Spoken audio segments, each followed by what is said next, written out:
Muito obrigada pela presença, né? Eu falei com o Daniel que eu estava tão ansiosa, porque aqui é a primeira vez, né, que a gente vai assim, conversar um pouquinho, como paróquia, né, e tudo. E eu até desmarquei o paciente no final do dia, com medo de não chegar por causa do trânsito, estava tão intenso. E hoje é dia de Nossa Senhora de Lourdes, né? Então nós vamos, né, dedicar a ela tudo que nós vamos conversar aqui, tá bom? Então nós estamos reunidos em nome de Deus Pai, Deus Filho, Deus Espírito Santo. Amém. Vamos chamar o Santo Espírito para que Ele coloque na minha boca o que for necessário dizer e que Ele destampe dos nossos ouvidos tudo aquilo que impeça da gente entender o que vai ser dito e que também rasgue o nosso coração para entrar, né, no que a gente vai conversar, né? Nós vamos conversar aqui entre irmãos, né? Estamos todos juntos como irmãos. E a gente está fazendo aqui, nos primeiros sábados de cada mês, o desagravo ao coração imaculado de Maria, né? E aí, conversando com o Daniel falou porque seria bom a gente conversar sobre isso. E eu falando que para conversar sobre isso, a gente tem que passar um pouquinho na história da igreja, para a gente chegar até onde chegou o pedido final de Nossa Senhora, que é o pedido maior dela na atualidade, que é esse desagravo ao coração imaculado de Maria, né? Então, vocês vão ter paciência de me tolerar um pouquinho aí, tá bom? Para a gente adentrar. E Deus foi me orientando, né? Assim, foi colocando no meu coração mesmo. Muitas coisas, assim, acho que de acordo com a que a gente está passando na atualidade, né? Então, nós vamos conversar um pouquinho, começando. Hoje nós estamos vivendo uma crise de fé, né? Todos nós estamos percebendo que a crise do mundo atual é uma crise de fé. Boa noite, Flávia. É uma crise de fé, não é? Então, nós estamos vivendo aqueles tempos que São Paulo nos diz, na segunda carta a Timóteo, que ele fala, chegará tempos em que não suportarão a sã doutrina, atraídos por ouvir pruridos de novidades e pelas suas paixões, apartarão da verdade, buscarão para si novos mestres, não é? E se atirarão às fábulas e às mentiras. E não é isso que nós estamos vendo hoje? Homens e mulheres afastando da sã doutrina e se atirando, né, a meio de fábulas nas mentiras, das falsas doutrinas, buscando para si falsos mestres, todos buscando para si alguém a seguir. Não está assim? Todo mundo querendo seguir alguém, mas deixando de lado quem de fato tem que ser seguido, Jesus Cristo. Então, aí São Paulo continua, também a Timóteo, e ele diz, a igreja é a coluna, é o sustentáculo da verdade. E Deus quer que todos conheçam a verdade e que se salvem. Daí vimos que, sem ouvir a igreja, não teremos o conhecimento da verdade que salva, porque foi a ela que foi confiada a verdade, não é isso? E essa igreja é a igreja que Pedro diz, Jesus vai para Pedro e diz, Pedro, tu és pedra, sobre ti fundarei a minha igreja, não as minhas igrejas. Apacenta as minhas ovelhas ao longo do tempo, ou seja, até o meu retorno. Então, se Pedro teria que apacentar as suas ovelhas, é óbvio, até o retorno de Cristo, Pedro não ia viver até o retorno de Cristo. Então, isso é óbvio, implícito, que Pedro teria sucessores até o retorno de Cristo. Então nós precisamos conhecer essa sã doutrina, porque o mesmo apóstolo depois nos diz que muitos se perderão por falta de conhecimento. Então, nós precisamos conhecer a sã doutrina, né? A sã doutrina que salva, para que nós sejamos prontos a defender a nossa fé, defender a verdade, e não fiquemos como folhas ao vento, né? Folhas ao vento e suscetíveis a lobos, falsos mestres, vorazes, em pele de cordeiro.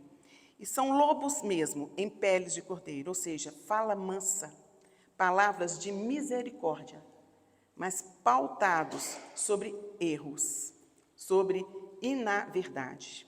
Então, nós sabemos que o magistério da igreja retira todos os seus ensinamentos que passam aos fiéis da sagrada revelação. E a sagrada revelação, a revelação divina, ela se compõe de dois entes, da sagrada escritura e da sagrada tradição. Então, são esses pilares. O sagrado magistério, o que a igreja nos ensina, é retirado da tradição e da escritura. A tradição são os ensinamentos orais, né? E a escritura é o ensinamento escrito. Então, logo, né, assim, nós percebemos que a Igreja Católica não se guia apenas pela escritura, ou seja, a revelação escrita, mas também pela revelação oral, falada. Então, sem a tradição, a revelação que foi oral, a Bíblia não existiria como nós temos hoje. Foi a igreja que berçou e que redigiu a Bíblia. Muito bem. Então, essa tradição, que a igreja chama-se de sagrada tradição, essa tradição é tudo aquilo que a igreja recebeu dos apóstolos, dos ensinamentos dos apóstolos, que eles receberam diretamente de Jesus Cristo. Então, não é os ensinamentos, não é a tradição de homens. Então, a tradição oral são os ensinamentos que recebemos, a igreja recebeu dos apóstolos e se refere à salvação dos homens. Não é a tradição dos homens, não é qualquer tradição. E é uma tradição que salva os homens e que veio diretamente de nosso Senhor Jesus Cristo. O Evangelho, a transmissão do Evangelho, se fez pelos apóstolos de duas formas. Depois vocês vão chegar comigo onde eu estou querendo chegar, né? Então, a transmissão do Evangelho se fez de duas maneiras. A maneira primeira, oral. Os apóstolos passaram a levar a Boa Nova oralmente. E depois, pela forma escrita, apenas 20 anos depois da ressurreição de nosso Senhor Jesus Cristo, que começou a escrever a Sagrada Escritura. Então, isto nos mostra que, antes dos 20 anos, os primeiros cristãos não tinham a Escritura, não tinham a Bíblia. No entanto, eram os cristãos os mais fervorosos, foram os que viram Jesus Cristo, conviveram com os apóstolos, né? Eles eram extremamente fervorosos, então eles viviam apenas do oral, do ensinamento oral dos apóstolos. Isso chama-se de tradição da igreja. E a Bíblia, como nós temos hoje, ela só nos foi dada, só foi constituída no século IV, 400 anos após a era de Jesus Cristo. Imaginem, que quando o Papa Dámaso pede a São Jerônimo para constituir a palavra de Deus, pega o Antigo Testamento, faz a tradução do hebraico, os livros escritos do Antigo Testamento, e depois faz a revisão do grego e também do aramaico, dos livros dos evangelhos escritos pelos apóstolos, baseados no magistério da igreja. Então, foi a igreja que escolheu o cânon. O que quer dizer isso? O índice. Pegou os escritos do Antigo Testamento, escolheu quais seriam escritos, quais seriam colocados dentro desse novo livro chamado Bíblia, e foi a igreja, os apóstolos, que escreveu os evangelhos segundo o magistério. Juntaram e fizeram a palavra de Deus como todo, a Bíblia. Não é isso? Então, daí nós percebemos que a sagrada tradição foi a que originou toda a Sagrada Escritura. Ou seja, toda a Sagrada Escritura, a Bíblia, provém da Sagrada tradição, né? E a Sagrada Escritura, a Bíblia e a tradição, o que foi ensinado oralmente, ela é totalmente conexa, ela é estreitamente conexa, interpenetrada, inseparável da Sagrada tradição. Então, a palavra escrita, Bíblia, e a palavra oral que aprendemos dos apóstolos é conexa, inseparável uma da outra, né? Então, negar a sagrada tradição, o oral, é negar a própria autenticidade da Bíblia. Então, nós não podemos esquecer que foi a igreja quem nos deu a Bíblia, ou seja, a igreja é anterior à Bíblia. A igreja é fundada pelos apóstolos. Quando chega no Pentecostes, Nossa Senhora viu que os apóstolos estavam fugindo, com medo, né, de serem assassinados. E ela vai, a cada um deles, marca dia e horário para se encontrarem na casa do cenáculo, em Jerusalém. E aí, naquele dia, ela fica com esses apóstolos ali durante 9 dias e ela prepara tudo, a alimentação, a oração, o ambiente, a proteção, para que eles pudessem receberem ali o Espírito Santo, né? E ali vem, em 9 dias, o cenáculo e Maria Santíssima em total silêncio. E quando termina os 9 dias do Pentecostes, é ela que, após receber o Espírito Santo, né, São Bartolomeu disse que ela recebe o Espírito Santo como se fosse aquela bola de fogo, e ela, com o olhar, ela direciona o Espírito Santo para todos aqueles que estavam lá no cenáculo. E a partir dos 9 dias, quando ela viu que já estava no ponto que eles deveriam partir para a formação da igreja, ela vai à frente, ela abre a porta do cenáculo e direciona um a um com o olhar. E eles já sabiam para onde que eles iriam. Ali nasce a mãe da igreja, ali nasce a igreja. Então, esta é a igreja. E esta igreja, ela é anterior às escrituras, à Sagrada Escritura, a Bíblia. E foi esta igreja quem nos deu a Bíblia como nós temos hoje.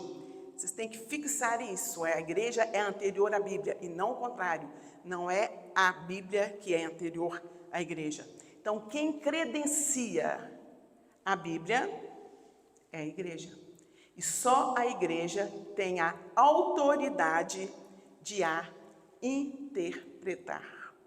Então, resulta assim que a igreja ela não consegue todo o seu conhecimento, ela não consegue toda a sua certeza apenas com as escrituras. Ela consegue a sua certeza de tudo que foi revelado também com a tradição. Tradição, o oral e as escrituras têm o mesmo peso, o mesmo valor e devem ser aceitos com igual reverência. Bom, e essa tradição dos ensinamentos orais, a própria Escritura, a Bíblia, nos encaminha para todas as fontes, né, orais que os apóstolos nos ensinaram, na própria Escritura. Eu acho melhor lê-las, eu ia falar, mas eu vou lê-las, para que cada um sinta na alma a importância da tradição da igreja, de todos os ensinamentos orais da igreja. Oi. Pode falar. As escrituras do Velho Testamento, onde Jesus Cristo nasceu, já existiam. Porque ele disse que ele iria seguir rigorosamente as escrituras. Ok? Isso. Então, você está falando das escrituras do Novo Testamento. Isso, o Evangelho e o Antigo Testamento. Mas o Antigo Testamento... O Antigo Testamento já existia, mas ele não estava na Bíblia. A Bíblia é um livro que foi composto no século IV, juntando os escritos do Antigo Testamento com os evangelhos, que são os escritos do Novo Testamento, né? Então, escolher nem todos os livros foram escolhidos do Antigo Testamento. Para escolher quais os livros do Antigo Testamento foram compor a Bíblia, foi a igreja, os apóstolos, com a sua tradição oral, com o que eles aprenderam de Jesus Cristo. A tradição oral é o que eles aprenderam de Jesus Cristo. Aí que eles puderam compor o livro chamado Sagrada Escritura, Bíblia, Antigo Testamento e Novo Testamento. Deu para entender? Não é? Então, as passagens que nos comprovam na Bíblia, a própria Bíblia, nos encaminham, né, para essas fontes orais da palavra de Deus. Porque nós vamos ver a importância da não aceitação da tradição da igreja como fonte de divisão entre os cristãos, né? Então, as passagens que revelam a importância da tradição das fontes orais a gente vê mais em Paulo. A primeira passagem, Paulo fala a Timóteo, na segunda carta a Timóteo, né? Os que ouvistes de mim em presença de muitas testemunhas, confia-os a homens fiéis que sejam capazes de ensinar a outros. Ou seja, o que ouvistes? Ensinamento oral. Depois, a segunda carta aos Tessalonicenses 2. Assim, pois, irmãos, ficais firmes e conservai os ensinamentos que de nós aprendestes, seja por palavras orais, seja por carta nossa. Ou seja, ou por ensinamentos orais, a tradição, ou por carta nossa.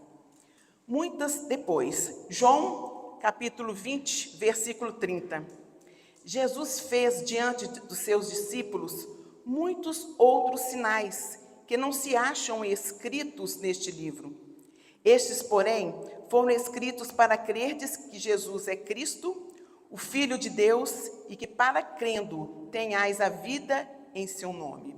Ou seja, nem tudo que os apóstolos viram e aprenderam de Cristo está na Bíblia. E depois São João continua no capítulo 21, versículo 25. Há muitas outras coisas que Jesus fez e que, se fossem escritos uma a uma neste livro, este livro não caberia na terra. Então, isto mostra que muitas outras coisas Jesus foi fazendo e que não foi colocado na Escritura, mas está na parte da tradição da igreja. Foram os ensinamentos orais.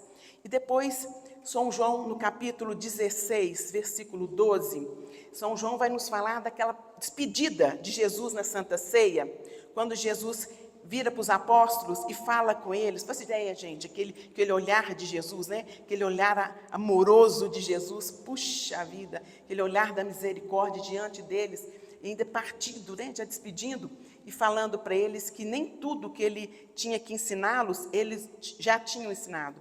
E com o tempo, o Espírito Santo iria ensiná-los até a consumação do tempo. Imagine, olhe, São João, no capítulo 16, ele fala: muitas coisas da Santa Ceia, Jesus falando com os apóstolos, muitas coisas tenho a dizer-vos, mas não a podeis suportar agora. Quando vier o advogado, o Espírito da verdade, o meu Espírito, ensinar-vos-á toda a verdade ao longo do tempo. Então, isto nos mostra a tradição, que nem tudo que Deus tinha para nos ensinar, Ele nos ensinou, mas não explicou tudo até o momento que Ele passou conosco na terra. Que o Espírito Santo iria nos explicar tudo até a consumação do tempo. Olha isso, a importância, essa é a tradição. Então, o catecismo da igreja nos assegura que toda revelação já foi terminada, mas ela não foi explicitada por completo. Isso o Espírito Santo usa através dos teólogos, através dos doutos da igreja, dentro do magistério da igreja, vai estudando e aprofundando no magistério, no ensinamento de tudo que foi revelado, não é? E aí esse ensinamento que vai sendo acrescentado ao longo do tempo dentro da igreja é que se foi formando a tradição da igreja. Vocês estão entendendo? Então aqui está todo o conhecimento acrescentado, explicitado pelo Espírito Santo ao longo da igreja. Aqui vai a todas as revelações dos místicos estudados dentro da igreja, todas as devoções piedosas, o Santo Terço, o Santo Rosário, as novenas, as orações, vamos dizer, mitigantes, tudo. Inclusive, que nós vamos falar sobre as devoções dos 5 primeiros sábados. Tudo isso está na tradição da igreja, não é? Então, a Santa Palavra de Deus, a Bíblia escrita, a Sagrada Escritura, ela proveio da Sagrada Tradição. Sem a Sagrada Tradição, a Bíblia não existiria. E a igreja, ela é primeira, ela veio antes da Bíblia. Ela que nos deu a Bíblia como nós temos hoje. Então, ela é a única autoridade capaz de interpretá-la, não é? Então, nós vemos aqui na questão da tradição, foi começando a hierarquia. Nos primeiros cristãos, logo no início, por isso São Paulo fala, é maravilhoso quando São Paulo vai partindo para o martírio, não maravilhoso o martírio, mas quando ele está partindo, né, para Roma, para o martírio, e ele vai despedindo de Efésios, do povo de Éfeso, né, os Efésios. E ele fala, tão bonito, que ele fala assim: cuidai de vós mesmos. E cuidai, ele transmite isso para os bispos de Éfeso, né? Tinham 3. E ele fala: cuidai de vós mesmos e cuidai do rebanho sobre o qual o Espírito Santo vos constituiu bispos, para rebanhar a igreja, pastorear e rebanhar a igreja de nosso Senhor, que ele conquistou com seu próprio sangue.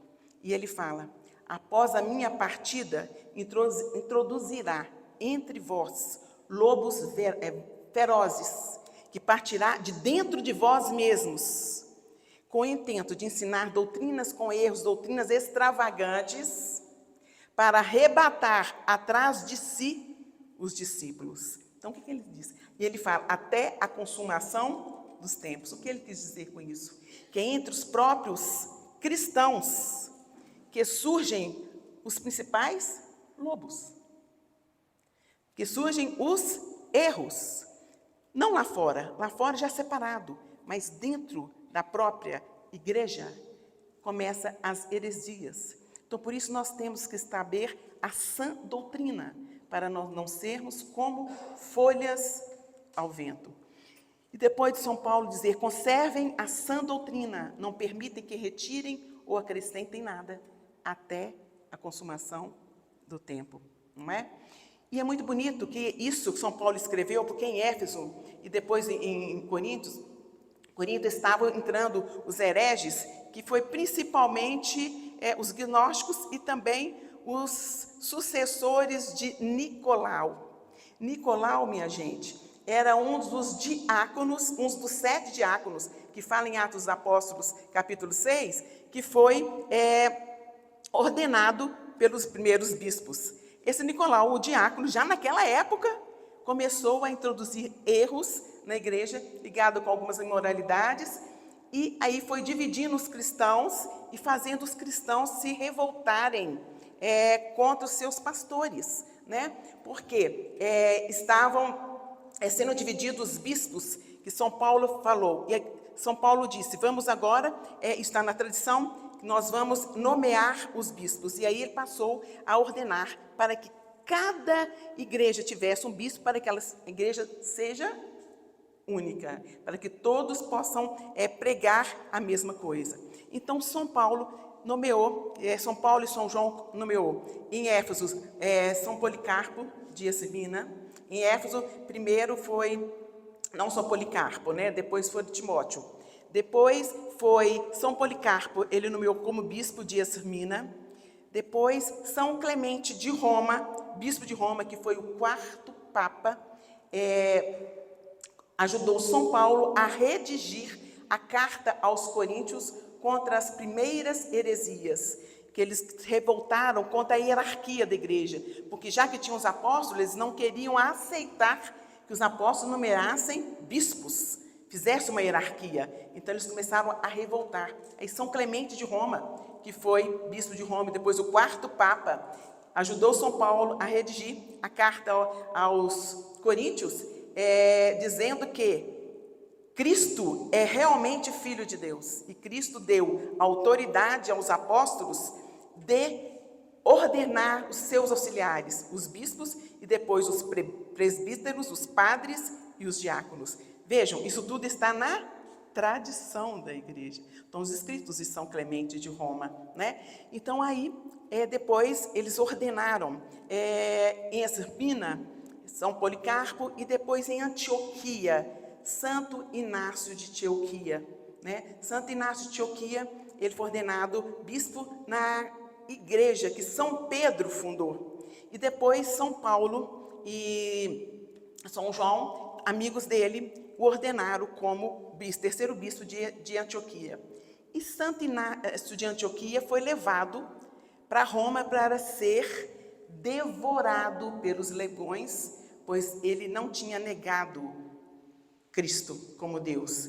E no meio do caminho, São Inácio de Antioquia escreve uma carta para São Policarpo de Esmirna e para os herminenses, dizendo: estou amarrado entre 8 leopardos, mas tomara a Deus que quando chegar em Roma, eles estejam prontos a me devorar, pois eu serei o trigo no dente desses leopardos, desses leões, que ele diz, dente desses leões, e me transformarei em um pão duro do meu Senhor.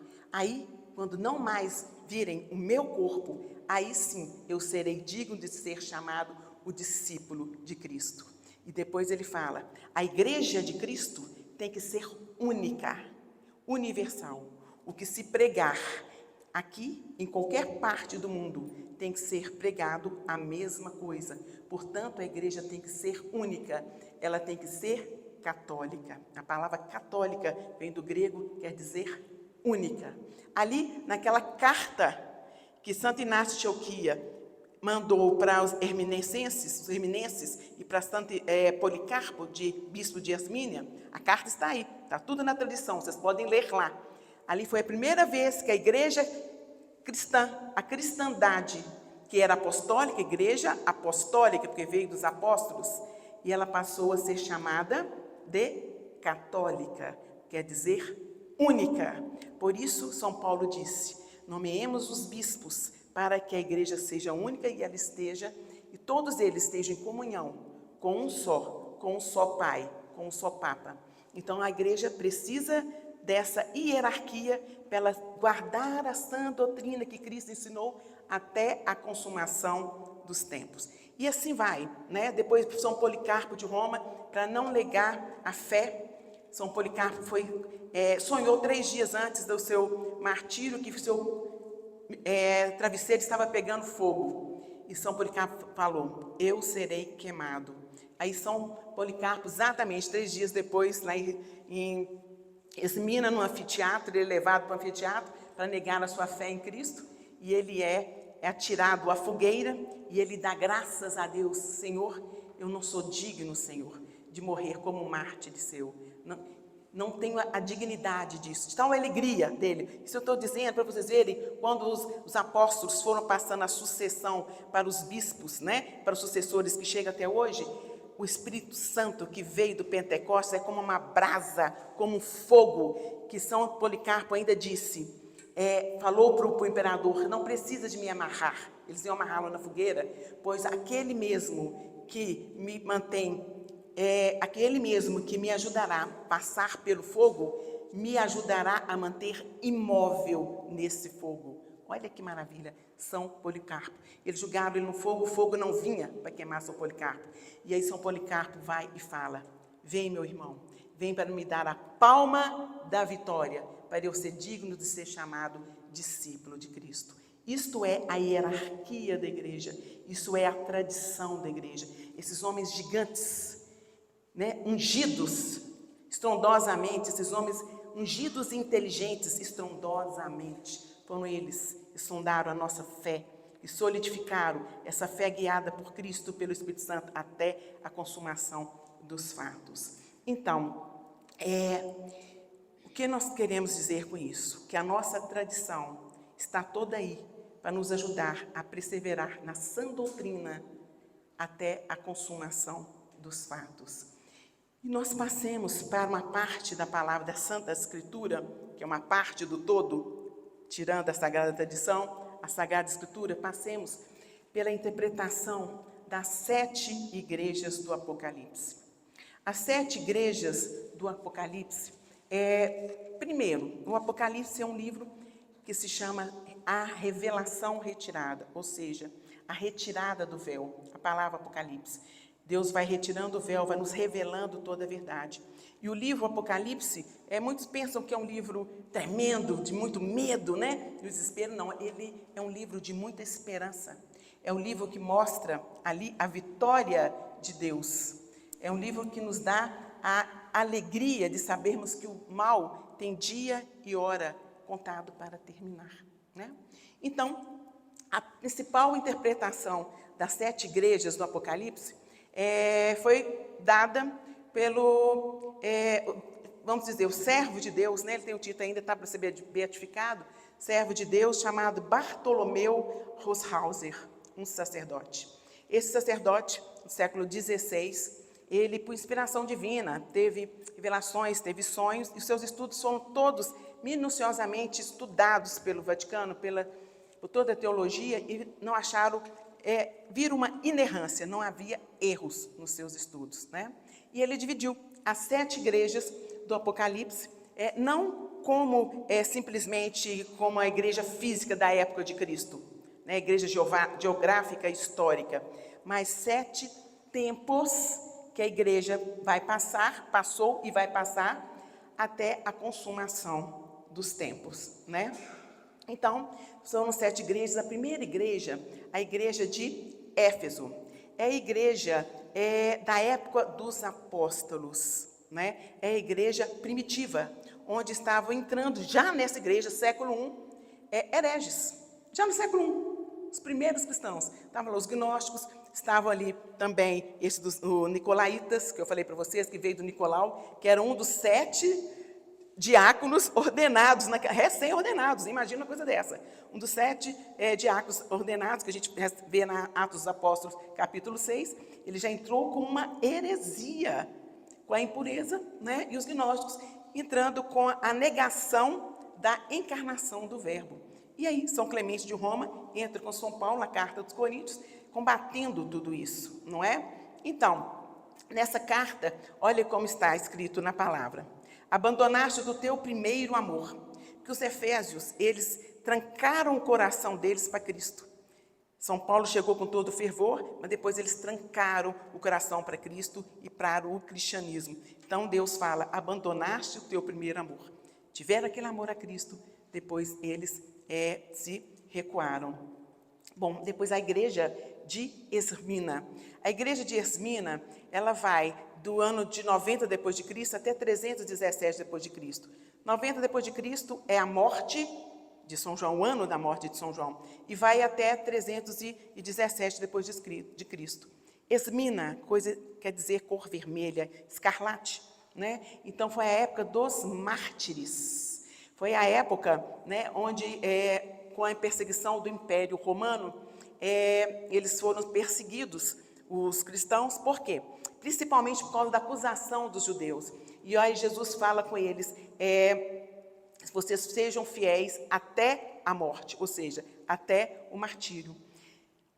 Os judeus, eles eram liberados de adorar o imperador como seu senhor. Imagina uma coisa dessa. Então, como eles eram liberados, eles prometeram para os romanos que iriam denunciar os cristãos que estivessem adorando a Jesus Cristo. Imaginem. Então, foram os judeus que entregaram praticamente todos os cristãos ao Império Romano. Então, essa igreja de Esmirna é a igreja dos mártires, né?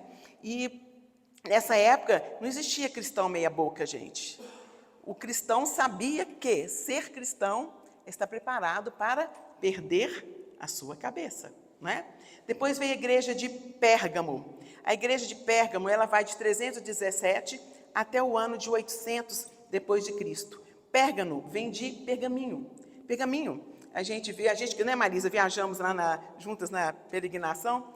tinha ali o papiro, a palavra de Deus foi escrita no papiro e no pergaminho. Né? O pergaminho veio do couro, né? do carneiro, do carneiro mesmo, que lavavam bem, colocavam no sol para secar bem, e quando estava preparado, ali se escrevia a palavra de Deus, né? Que era dificílimo escrever com pena, molhado em tinta, né? Caríssimo e raríssimo, né? Conseguir escrever algo naquela época.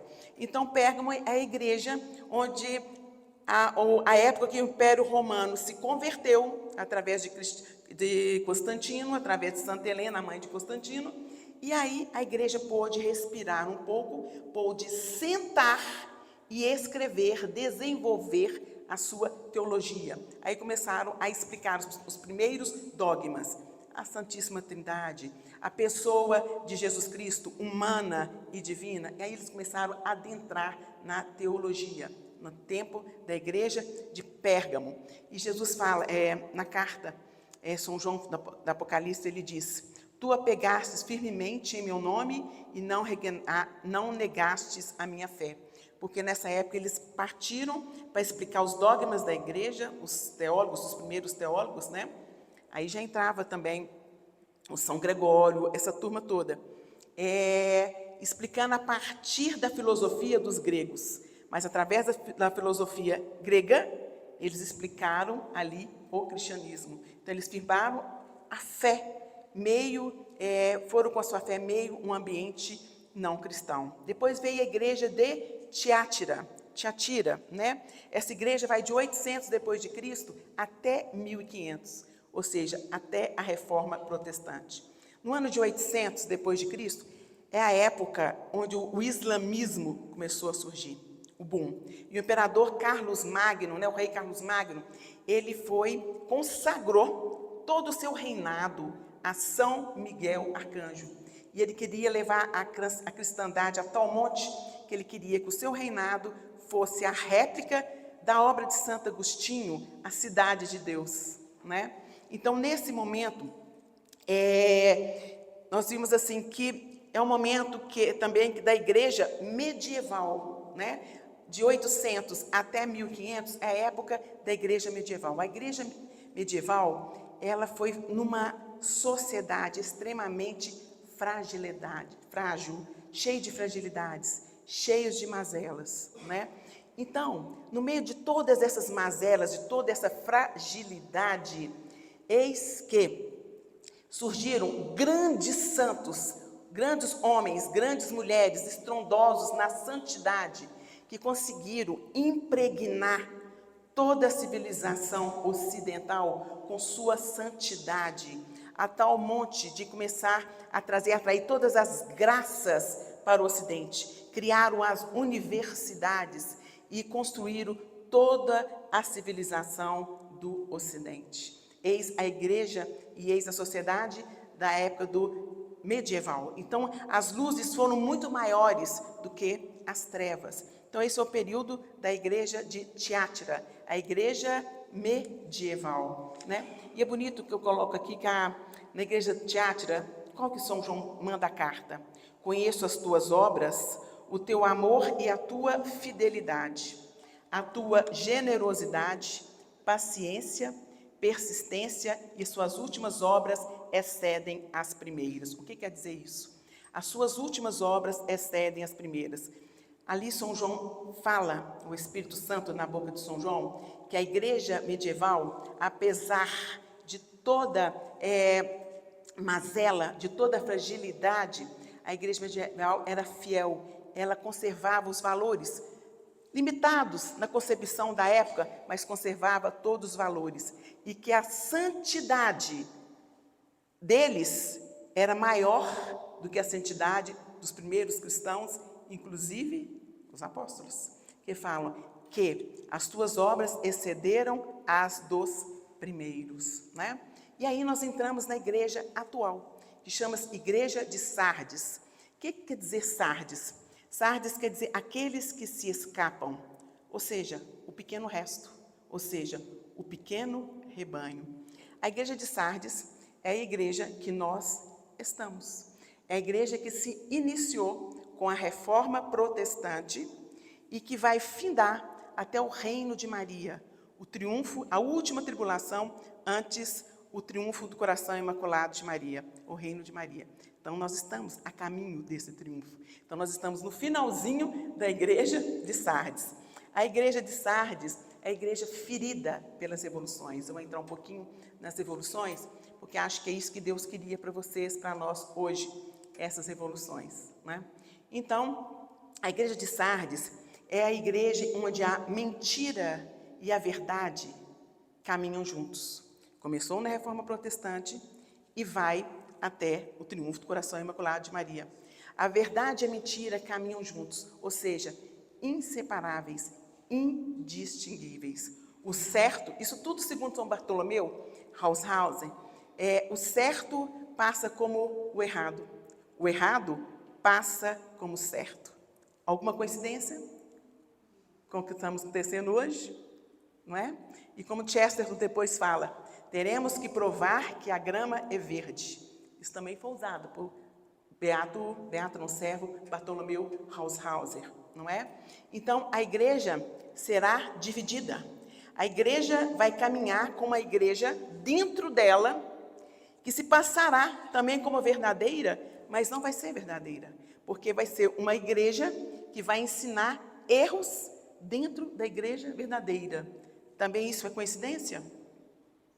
Hoje, se você for a alguma igreja, tem alguns clérigos ensinando uma doutrina completamente diferente da igreja católica, da sã doutrina. Você confessa com o sacerdote, ele pode te orientar de uma maneira contrária de que um outro sacerdote está te orientando. Então, é uma igreja que se diz católica, está dentro da igreja católica, mas ela não é mais da sã doutrina.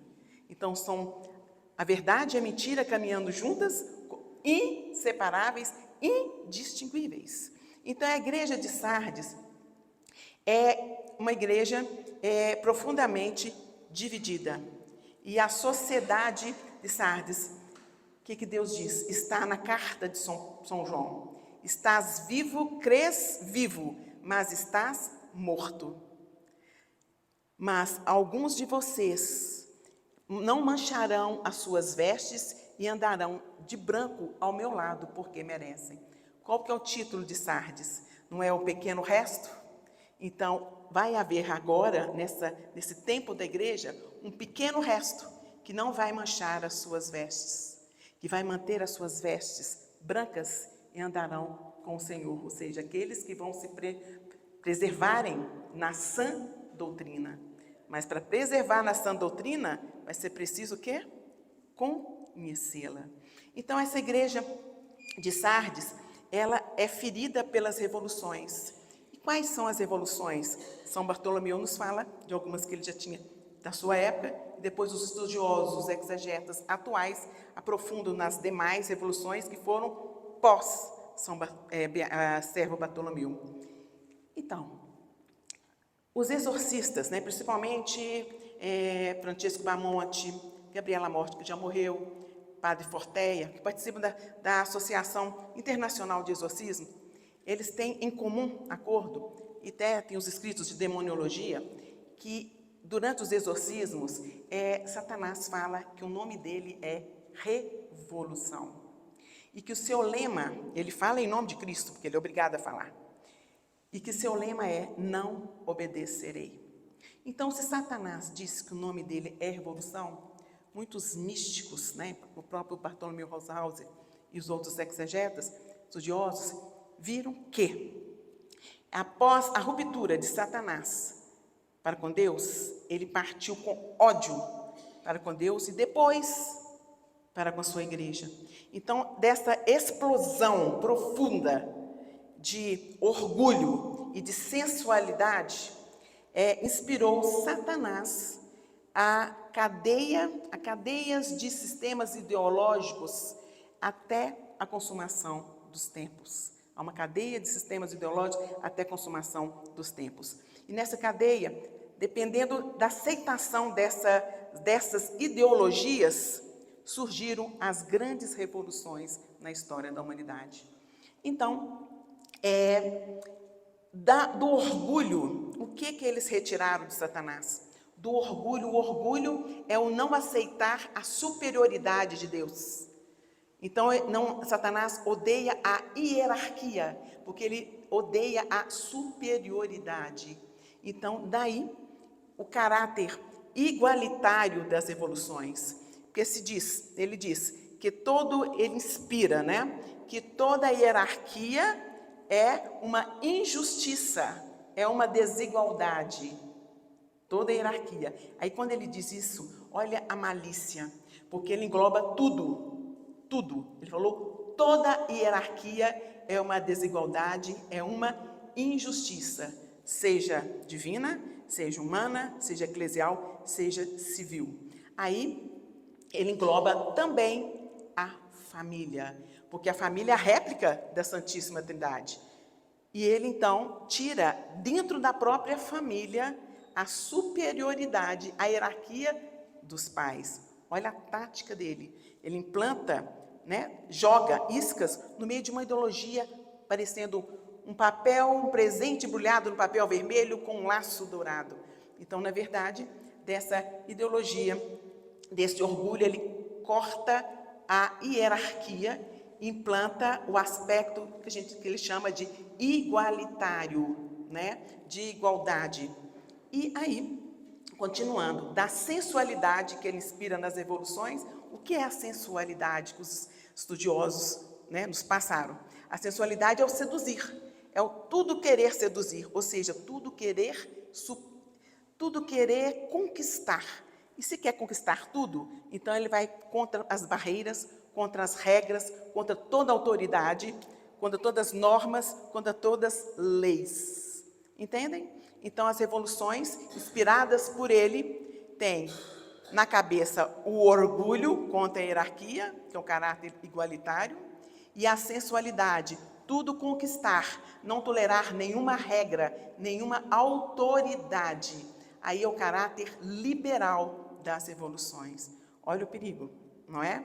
Então, aí entra tudo isso dentro da quinta igreja, que é Sardes, que nós estamos, começando com o Renascimento. Que o Renascimento, ele foi a base da primeira revolução dessa igreja de Sardes.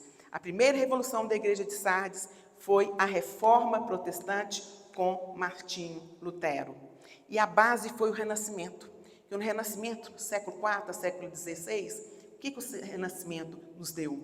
Com o humanismo, colocando o homem no centro de tudo, relegaram Deus, relegaram o sobrenatural, a religião, né? Tudo que era sagrado a segundo plano. E foram introduzindo ali um homem neopagão, ou seja, é um homem que tudo é brincadeira, tudo pode, não aceita nenhum freio, não aceita autoridade, tudo é risonho, não tem palavra. Antes, minha gente, o pessoal comprava uma terra, um terreno, com fio de cabelo era a assinatura do contrato. O homem tinha palavra, dava o seu cabelo, ali estava uma assinatura. E a partir do Renascimento foi entrando um homem que tudo pode, que os escritores falam que é um homem laico, um homem risonho, um homem neopagão, que eles se dizem de um homem sedutor, que tudo quer, que só pensa no prazer, o hedonismo. Quer tudo que lhe dá prazer. E foi afastando da cruz, relegando a cruz, não querendo sacrifício, ou seja, se afastando de Deus. Aí foi a base para a Reforma Protestante. A Reforma Protestante entrando, e aí, com Martinho Lutero, isso é importantíssimo para vocês entenderem. Isso é importantíssimo, porque é todo divisor de água.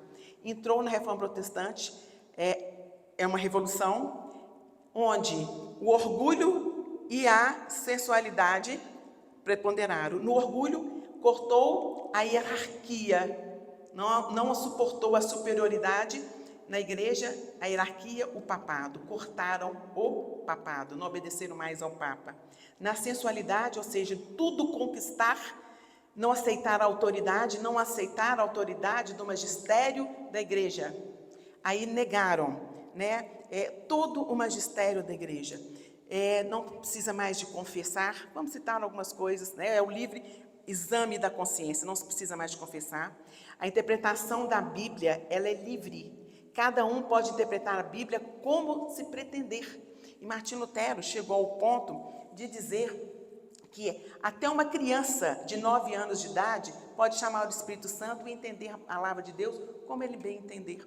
E ele fala que não precisava de ter nenhum conhecimento, qualquer iletrado poderia ter o conhecimento da palavra de Deus, bastasse o Espírito Santo. E aí, alguns foi surgindo, né? Várias outras teses dele, onde ele fala que a fé sozinha salva, a fé sem obra salva, e vai contrapartida com a epístola de São Tiago, que fala que a fé sem obras é morta. Aí Martim Lutero, para contrapor a epístola de São Tiago, chamou a epístola de São Tiago de uma epístola de palha. Então, onde estava o respeito dele pela Bíblia, né? Ele que tudo diz, onde está na Bíblia, está na Bíblia? Onde está o respeito pela Bíblia que ele chamou a epístola de palha? E aí Martim Lutero retira 7 livros da Sagrada Escritura que a igreja usava até então. Inclusive, das 350 citações que no Novo Testamento faz em relação ao Antigo Testamento, 300 citações estão nos livros que Martim Lutero tirou, nos 7 livros. Imagina, não é? Então, ele foi retirando o celibato, e a palavra de Deus, a Escritura, os Evangelhos, eles se perderam, se rasgaram, porque foram escritos em material muito frágil, pergaminho e papiro. E esse Evangelho frágil, hoje nós temos em torno de, acho que 5.000, eu até decorei esse número, que é 5.236 cópias desses Evangelhos, considerados autênticos pelos especialistas. Autênticos. Especialistas todos ateus, né? E eles estão de posse da humanidade. Então, todos os evangelhos, os escritos dos evangelhos, não estão de posse do Vaticano. Apenas um escrito da Bíblia, do Evangelho, que é do século mais ou menos 4, que está de posse do Vaticano. Os demais manuscritos, cópias dos evangelhos, estão espalhados pelo mundo. É patrimônio da humanidade. Então, para que eles possam estudar, porque sempre, de tempos em tempos, eles voltem com o estudo da Bíblia, querer destruir a palavra de Deus. O interessante é que os últimos cientistas, vamos dizer, que foram com voracidade para devorar a autenticidade da Bíblia, querendo negar os evangelhos, eles atestaram, foram os últimos, que a palavra de Deus, né, a Bíblia, é o livro mais autêntico que se existe e que se existiu. Olha como que é a estratégia de Deus deixou a Bíblia ficar sobre o patrimônio da humanidade, para que esses que duvidassem tivessem livre acesso para estudá-lo, sem precisar da autorização do Vaticano, né? Então Martim Lutero tira 7 livros que a igreja tinha colocado na palavra, e dessas confissões todas, né, provenientes do protestantismo, algumas, não há nenhum ponto em comum entre elas, nem na pessoa de Jesus Cristo, que é o ponto essencial, imagina no resto, né? Umas acreditam que o batismo tem que ser na infância, outros em fase adulta, outros o batismo por imersão, outros o batismo por infusão, uns aceitam o domingo como dia santo, outros o sábado como dia santo, outros aceitam a Santíssima Trindade, outros não aceitam a Santíssima Trindade, chamamos de aberração politeísta, né? Outros não aceitam a divindade de Cristo, ou seja, não aceita Cristo Deus e Cristo homem, retomando a heresia de Nestório, não é? Então, o interessante de tudo isso é que Martinho Lutero, ou apenas 8 anos depois da divisão da igreja, ele escreve, tem um livro muito interessante, quem quiser ler, eu vou ver se eu coloquei para vocês aqui. Ele escreve e faz um discurso da loucura que estava se formando os seus sucessores, porque os seus sucessores foram brigando um com o outro.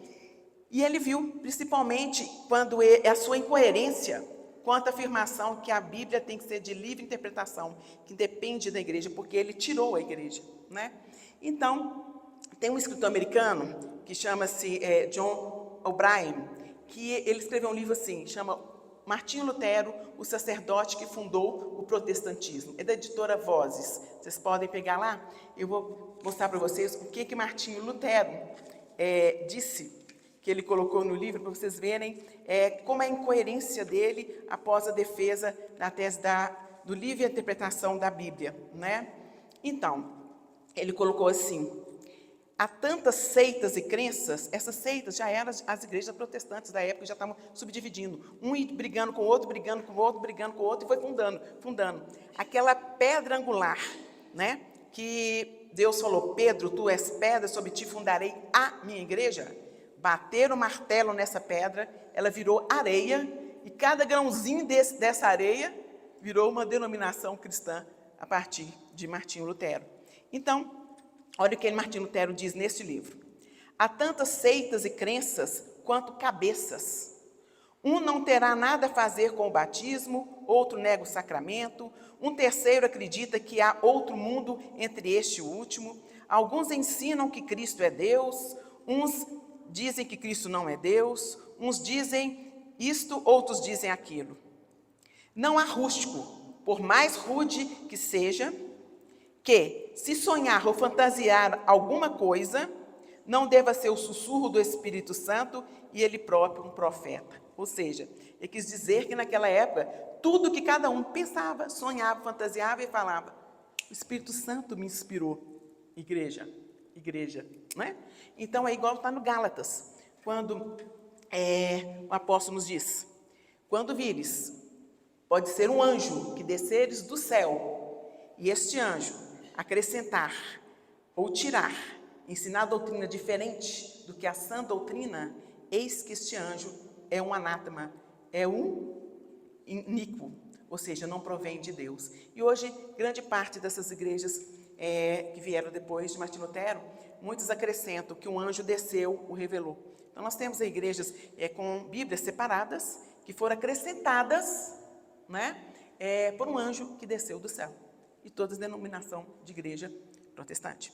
Então, isso, minha gente, nós temos que firmar na sã doutrina, não olhar para a direita nem para a esquerda. Nós temos que mirar no Cristo, esse que está ao nosso lado, no sacrário, vivo, como está no céu. Nós estamos aqui no paraíso, porque o Cristo que está aqui no sacrário é o mesmo Cristo que está no céu. E Nossa Senhora fala tão bonito para Alexandrina de Souza, né, que o mesmo Deus, o mesmo Jesus que está no céu, com sua barba e seu bigode, Nossa Senhora é cômica, com sua barba e seu bigode, é o mesmo Cristo que está morrendo de amor, aprisionado de amor dentro do sacrário. E quando você vá até ele, esse agora ele já falou para o Padre Gobi, quando você vá até o sacrário, você não está ouvindo, mas ele está te vendo. Você não está o ouvindo, mas ele está te ouvindo e guardando cada sua palavra para te dar tudo que você pede na hora certa, na hora que você estiver preparado para receber. Ou seja, a nossa graça tem a hora certa, porque nós não estamos preparados para receber a graça que nós pedimos, minha gente. Nós não estamos preparados. Nós precisamos nos preparar para as graças que vamos receber. Então, Deus sabe tudo, né? Então, Nossa Senhora fala, diante dos seus problemas, a primeira coisa, vá diante do seu único grande amigo. Não é seu maior amigo, ele é nosso único grande amigo. Nós machucamos muitas vezes os nossos irmãos, às vezes sem perceber, mas Jesus é o único que não nos machuca. É o único que nos, de fato, ama incondicionalmente. Então, antes de cada problema, primeira coisa, antes de conversar com qualquer pessoa, vá nele. Ele é o seu único grande amigo, né? Então, voltemos a Lutero. Então, Lutero retirou toda a sagrada tradição. Entenderam por que eu falei tanto da sagrada tradição? Porque Martinho Lutero, ele usou somente a Sagrada Escritura como fonte da revelação divina, somente. Retirou toda a sagrada tradição e ainda retirou 7 livros da Bíblia. Ou seja, ele esfacelou a palavra de Deus, ele esfacelou a revelação divina. Então ele bateu o martelo, ali ele apertou o botão start de todo o relativismo, de todo o liberalismo religioso que assola o mundo e a igreja no tempo atual. Entenderam? Então, quando vamos fazer células para fazer estudo, protestantes e católicos, que é isso, minha gente? É como se estivesse no topo de uma árvore entre folhas, superficialmente, porque a essência é totalmente diferente. Então não caiam na mão de lobos, por mais inocentes que alguns sejam, não podemos. Nós temos que defender a nossa sã doutrina, porque Deus vai nos cobrar. E só ela nos salva, não é? Então vamos passar para a sexta igreja. Nós vimos que a quinta igreja de Sardes, ela vai terminar com o triunfo do coração imaculado de Maria. E aqui que entra as aparições marianas na Bíblia. Quando nos perguntar onde estão as aparições marianas na Bíblia, está na final da igreja de Sardes e início da igreja, e toda a igreja de Filadélfia, a sexta igreja, né? Porque no final da igreja de Sardes, que vai haver uma grande tribulação, que vai devastar a terra, se nós não convertermos e não formos obedientes, principalmente aos pedidos da Virgem Maria, não é? Então, depois de Lutero, Então, depois de Martinho Lutero, nós vimos a outra revolução, a Revolução Francesa, onde retiraram Cristo. Então, essas máximas da Revolução Francesa, no campo político e no campo religioso. No campo religioso foi a introdução de um ateísmo com o apelido de laicismo. E ali retiraram Cristo e retiraram Cristo de toda a repartição pública, retirando ali os crucifixos, tudo que fosse cristão, menos das outras religiões, mas do cristianismo sim, não é? E dentro do campo político, a máxima da sensualidade foi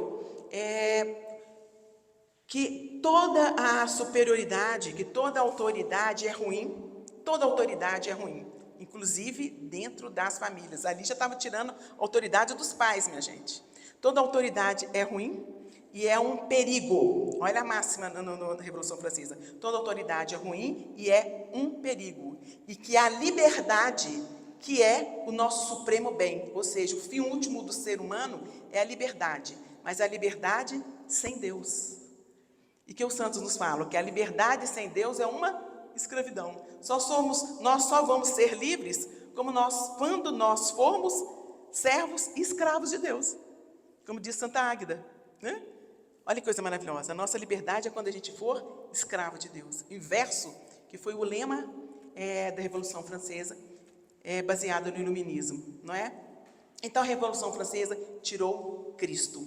E depois passamos para a Revolução Comunista, a Revolução Ateia, século XIX e século XX com a Revolução Comunista, onde introduziram aí um homem neobárbaro.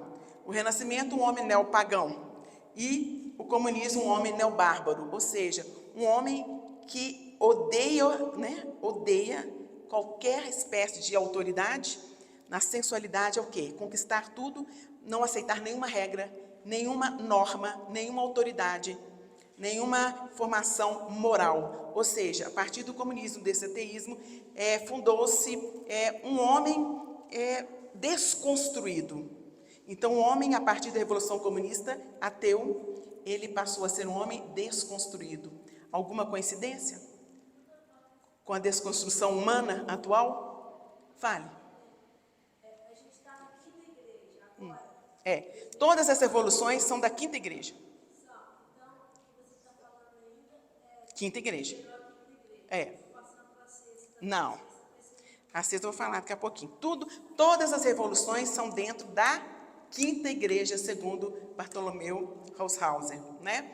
Então, a Revolução Comunista, que é a revolução onde se pretendeu construir um paraíso na Terra sem Deus, mas a custo de muito sangue, de muita guerra.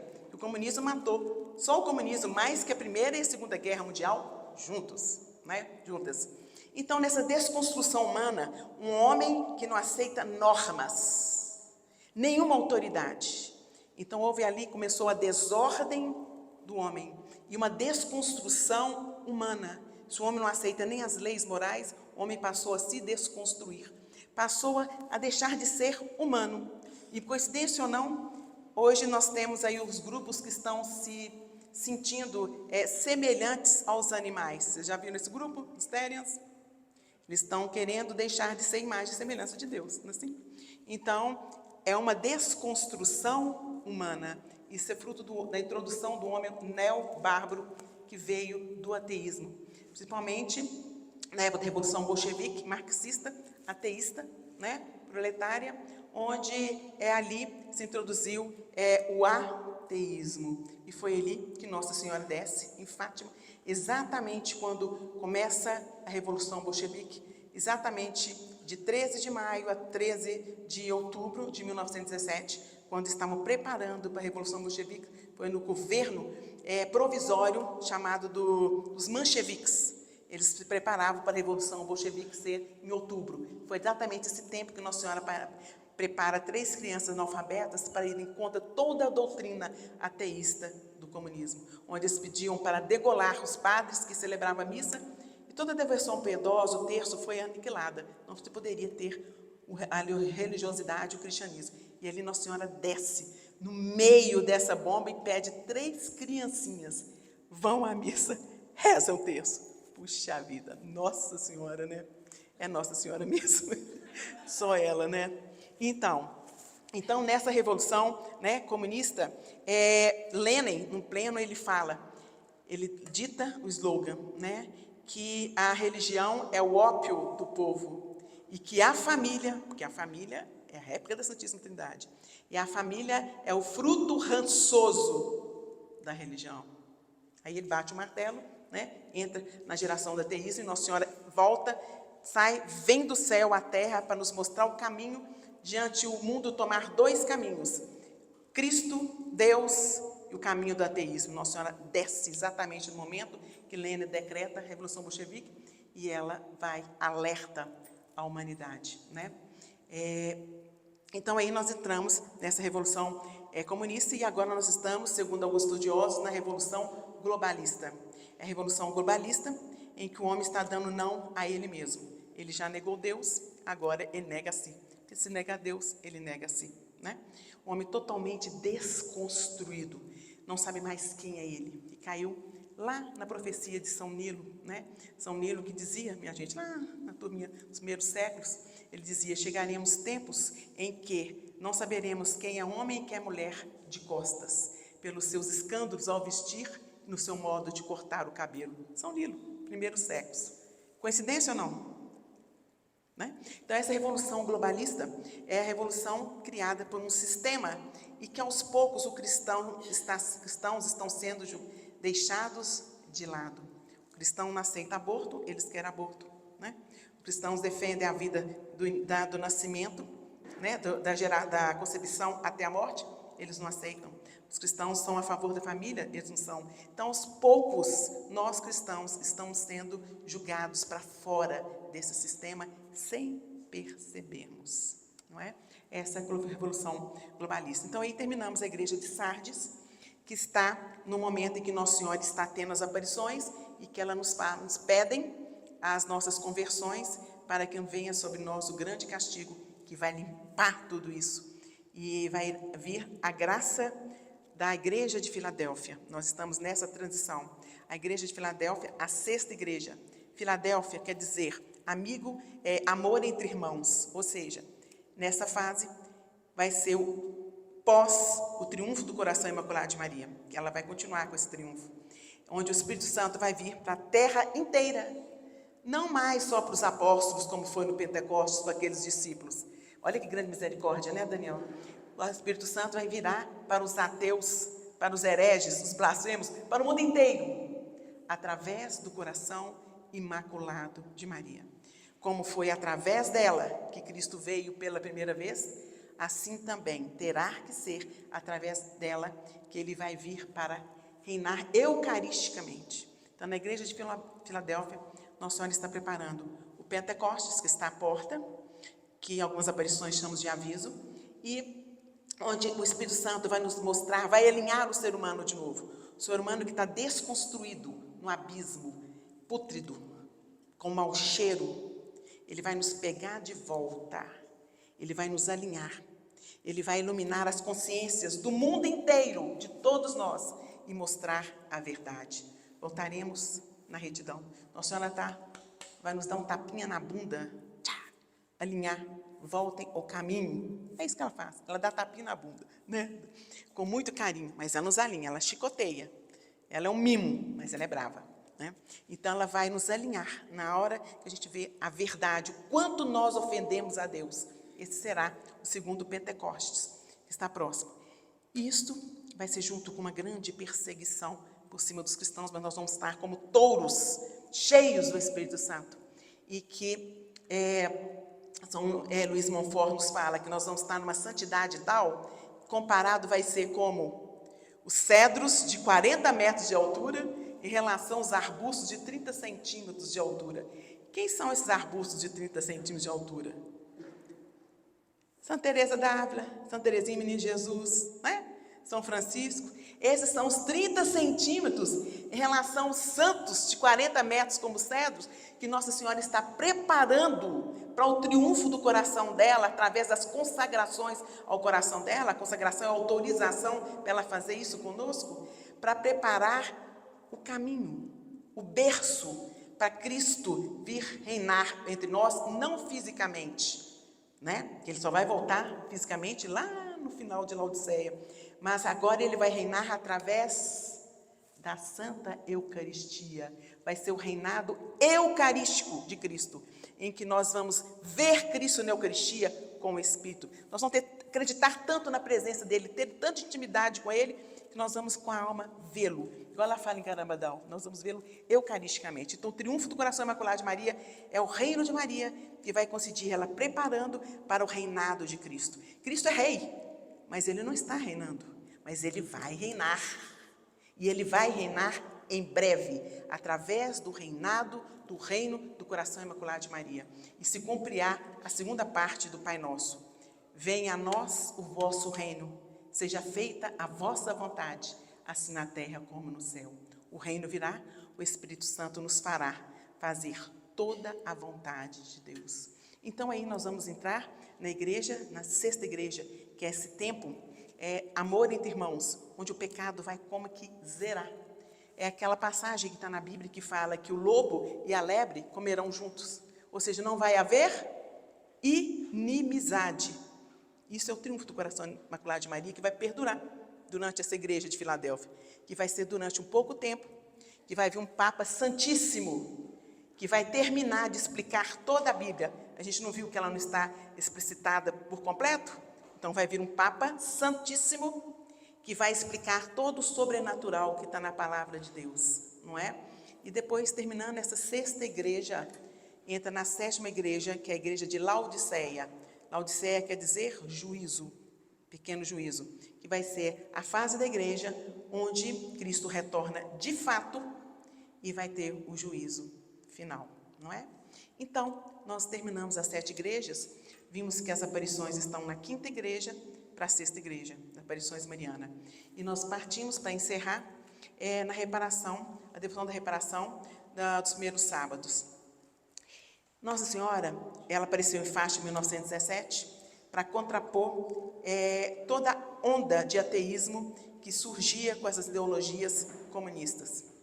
E ali ela entra e prepara aquelas 3 crianças para nos avisar de tudo que viria para frente e que Deus queria estabelecer no mundo a devoção ao seu coração imaculado. Ou seja, ela faz parte de um plano transcendental de Deus para esmagar a cabeça da serpente. Por quê? Porque Deus é Deus. Deus não tem adversário. Tem adversário? Quem é que pode lutar contra Deus? Deus não tem adversário. Então o maligno ele vai lutar contra quem? Deus não é adversário para ele. Deus não tem adversário. Ninguém pode ir contra Deus. Então ele vai lutar contra aquela que é a réplica, aquela que reflete sem erro toda a perfeição de Deus. Eis Maria Santíssima, a Imaculada. Então ele vai lutar contra ela.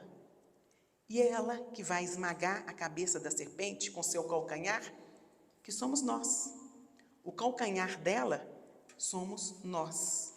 Então, Deus, em Fátima, disse que Ele quer estabelecer no mundo a devoção ao coração imaculado de Maria, que é o cenáculo dos tempos atuais. E Aí, quando chega dezembro, vou pular a parte de Fátima, um dia a gente pode conversar sobre Fátima aqui, mas aí em dezembro, 10 de dezembro de 1925, Nossa Senhora aparece com uma nuvenzinha ao lado, com um menino, uma criancinha na nuvem, que é o menino Jesus. E ela, coloca a mão dela ali em torno de Lúcia, e a outra mão ela mostra o coração dela, cercado, cravado de espinhos. E ela fala, eu vou ler com as palavras dela. Ela fala, mas antes o menino Jesus toma a palavra e fala para Lúcia: tem pena de sua Santíssima Mãe, que está rodeado de espinhos, do coração da sua Santíssima Mãe, que está rodeado de espinhos, e que os homens ingratos constantemente lhe cravam, sem ter quem faça reparação para tirá-los. Aí Nossa Senhora pega a palavra e diz: veja, minha filha, o meu coração cercado de espinhos que os homens ingratos me cravam a cada momento, com blasfêmias e ingratidões, tu ao menos há de me consolar.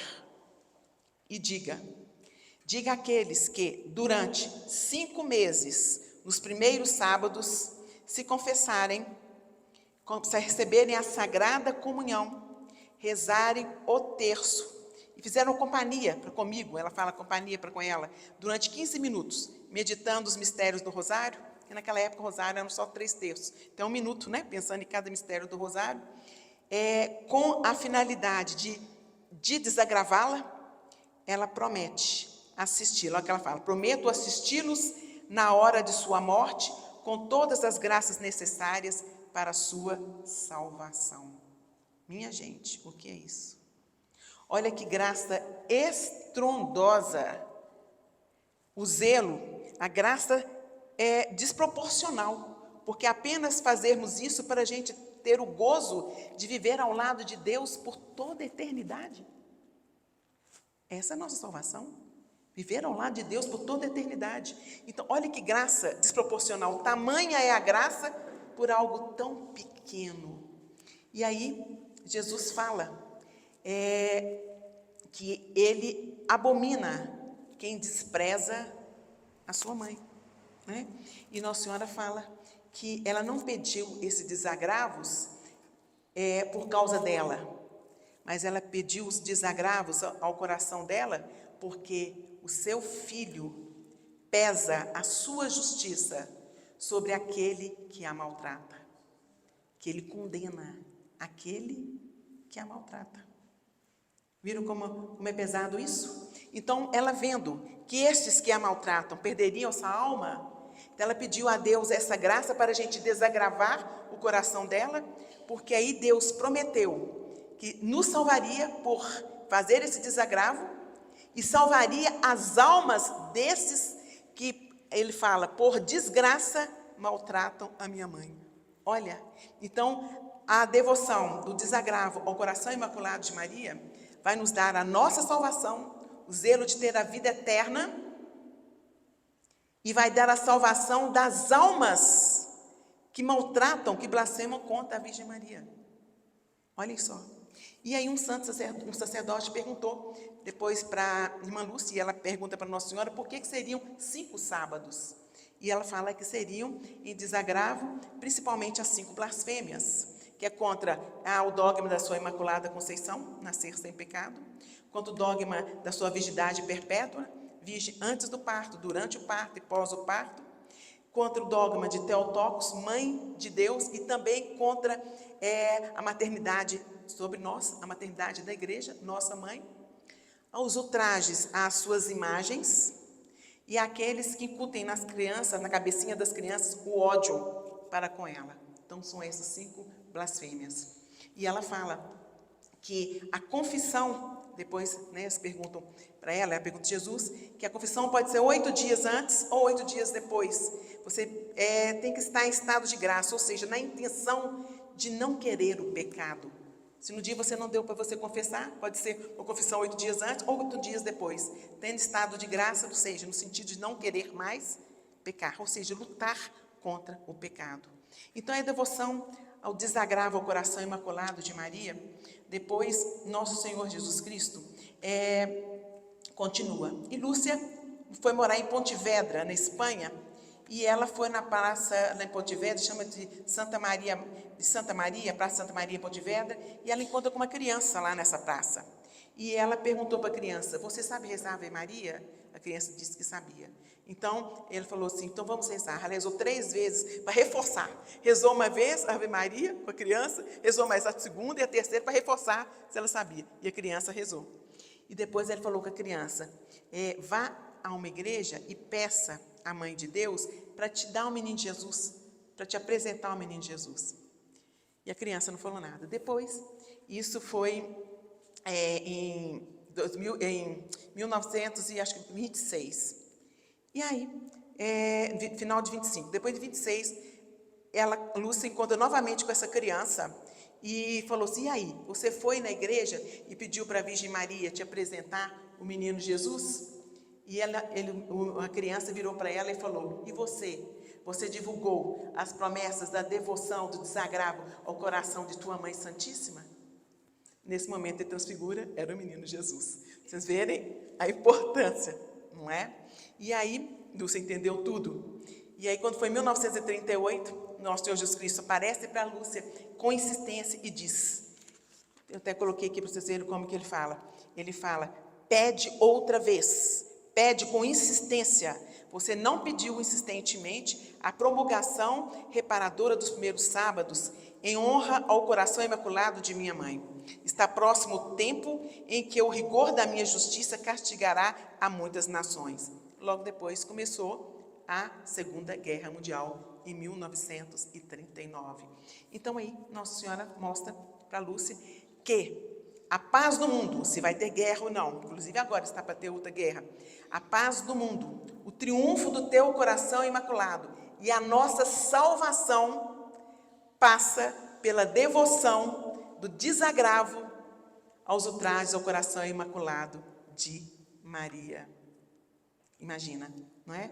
Então, minha gente, oxalá tenham homens e mulheres que coloquem em prática essa devoção do desagravo ao coração imaculado de Maria, porque tudo, o destino do mundo, daqui para frente, passa por esse desagravo, porque essa é o plano de Deus para nós, é entrarmos dentro do coração da mãe dele, para que ele possa trazer o seu reino e que possa trazer a nossa salvação.